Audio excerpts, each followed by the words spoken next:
정크선에서 쏜 포는 네메시스에 닿지 않았지만 네메시스에서 쏜 대포에 청나라 정크선은 큰 타격을 입었습니다. 청의 황제 한풍제는 만리장성 넘어 열하로 도망을 갑니다.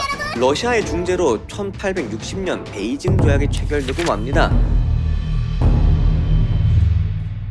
광저우로 가는 임칙선은 영국 빅토리아 여왕에게 편지를 씁니다. 영국은 청에 와서 큰 돈을 벌어간다. 근데 그게 독국물을 주고 얻어간 이득이 아니냐? 이게 나라냐? 이 편지의 내용은 신문에 게재됩니다. 그동안 밀무역으로 시행되어서 그 사실을 몰랐던 영국인들에게도 공론화가 되죠. 동시에 아편 밀매 상대를 때려잡기 시작합니다. 외국인도 포함해서요. 1839년 6월 47일간 300여 명의 서양인을 감금하고 아편 파이프를 압수, 아편 2만 상자 1200톤을 바다에 버립니다. 현재 가치로는 3천억 원이 넘는 엄청난 양이죠. 이 사태를 본 영국 의회에서는 의견이 반으로 갈렸습니다. 이건 무역 간섭이다. 대영 제국의 재산과 권리를 보호하기 위해 청과의 전쟁을 해야 한다. 아, 그래도 우리가 아편 팔고 그런 게 잘한 건 아니잖아.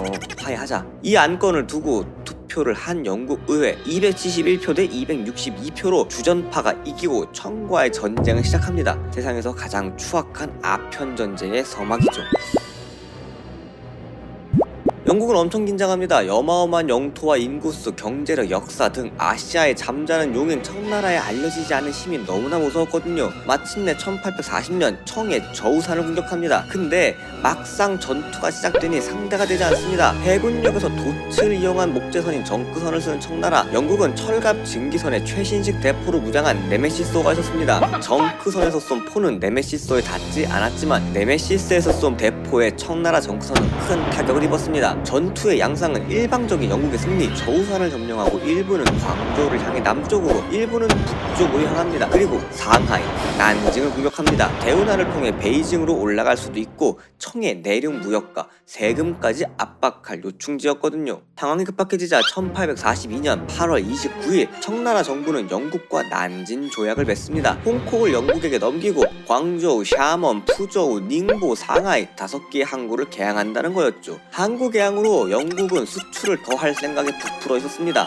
근데 앞서 말할 간의 숭어으로 만든 청나라 면직물이 아직도 더 쌌습니다. 그리고 청나라 농민들은 영국의 시계와 같은 사치품을 꿈에도 꿀 수 없었죠. 생각보다 수출량이 적어서 짜증이 난 영국, 추가로 항구의 개항과 아편 무역의 합법화를 요구하며 기회만 엿보고 있었습니다. 그때 1856년 영국 선박 에로호의 수화물을 검사하던 중 영국 국기가 훼손되는 사건이 일어납니다. 영국에 자작극이라는 설도 있는데 아무튼 그리 큰 문제가 아닌데 영국은 호들갑을 떱니다. 대영 제국의 국기가 훼손되다니 이건 참을 수 없다. 바로 전쟁을 선포합니다. 1차 아편 전쟁으로 인해 청나라가 덩치만 큰 제입이라는 걸 알게 된 프랑스, 미국, 러시아도 합류합니다. 연합군을 형성해서 광저우를 점령, 배를 타고 올라가며 해안 도시들을 포격하고 약탈을 합니다. 그리고 텐진까지 올라가죠.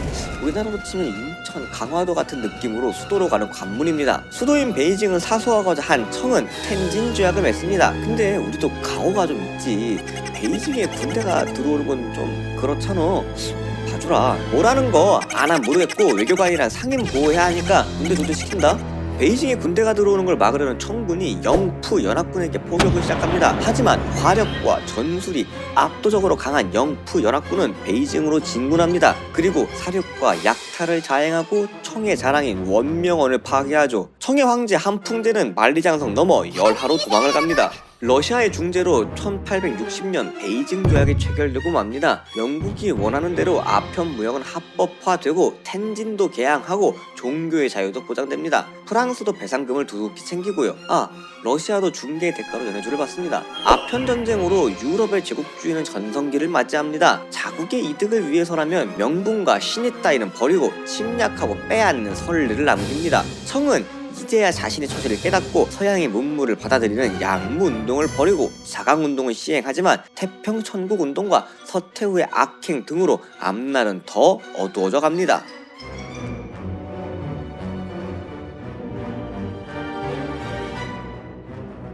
이번에도 다 아시는 얘기 봐주셔서 감사합니다. 지식과 정보를 관찰하는 지식미어캣이었습니다.